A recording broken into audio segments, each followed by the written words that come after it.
তার মানে ফারিয়ার সাথে তোমার সম্পর্ক ছিল? জি স্যার, ছোট্ট একটা সম্পর্ক ছিল স্যার। বিষয়টা ছোট হলেও ঘটনাটা কিন্তু অনেক বড়। ঘটনা যেহেতু অনেক বড়, তাহলে তুমি কি ওরে বিয়ে করতে চাইছিলে? হ্যাঁ, না না না, আসলে হয়েছে কি, আমি প্রথমে বিয়ে করতে চাইছিলাম, কিন্তু যখন দেখলাম ওর মা রিনা খান, তখন আমি আমার ডিসিশন চেঞ্জ করেছি, আমি রিনা খানের মেয়ের বিয়ে করতে পারবো না। তোমার তো ভালোবাসা ভেজাল ছিল, নাইলে রিনা খানের মেয়েরে তুমি ভালোবাসলা অথচ বিয়ে করতে চাও না? আর আল্লাহ, বিয়ে করতে চাচ্ছি না তা তো বলিনি, আমি বিয়ে করতে চাচ্ছিলাম কিন্তু এখন চাই না। ওই খলনায়িকা রিনা খানের মেয়ের আমি কিছুতে বিয়ে করতে পারবো না। আরে বলদের মতো কথা বলছো কেন? রিনা খানকে সেটা তোমাকে বুঝতে হবে। রিনা খান হলো সোনার ডিম পাড়া হাঁস, আজ আছে কাল নাই, যে কোনো সময় মরে যাবো। আর রিনা খান মরে গেলে তার সম্পত্তি যা আছে সব তো তোমার। কে বলতেছেন উল্টো পাল্টা কথা? পাগল হয়ে গেছেন নাকি? রিনা খান মারা গেলে সম্পত্তি আমার কি করে হবে? বোঝো না এই ব্যাপারটা? না, রিনা খানের একমাত্র মেয়ে ফারিয়া। রিনা খানের এই 3 কুলে কেউ নাই। তুমি যদি ফারিয়ারে বিয়ে করো, তাহলে রিনা খানের যত সম্পত্তি আছে সব তো তোমার। সব সম্পত্তি আমার? আরো কি তাই, রিনা খানের গ্রামের বাড়িতে শ শ বিঘা জমি পড়ে রয়েছে, সেগুলোও তোমার।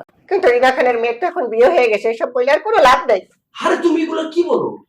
ভালোবাসা মানুষের জীবনে একবারই আসে, তোমার জীবনে একবার আসছে। রিনা খানের মেয়ের বিয়ে হয়েছে তো কি হয়েছে?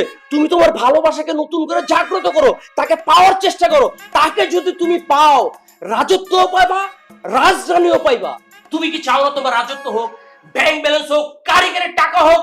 তুমি ফারিয়াকে নিয়ে ইউরোপ বাইরে ঘুরতে যাও, চাও না? আমি উঠতেছি ইউরোপে, আমি রাজত্ব পাইছি,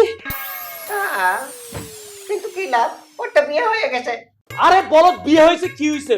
প্রথম প্রেম কেউ জীবনে ভুলতে পারে না। তুমি তোমার প্রেমকে ছিনায় নিয়ে আসো। কিন্তু আমি ওই মায়ের কি করে সিনাই নিয়ে আসবো? ওরে ছিনায় নিয়ে আসবে, আমি তোমাকে হেল্প করব।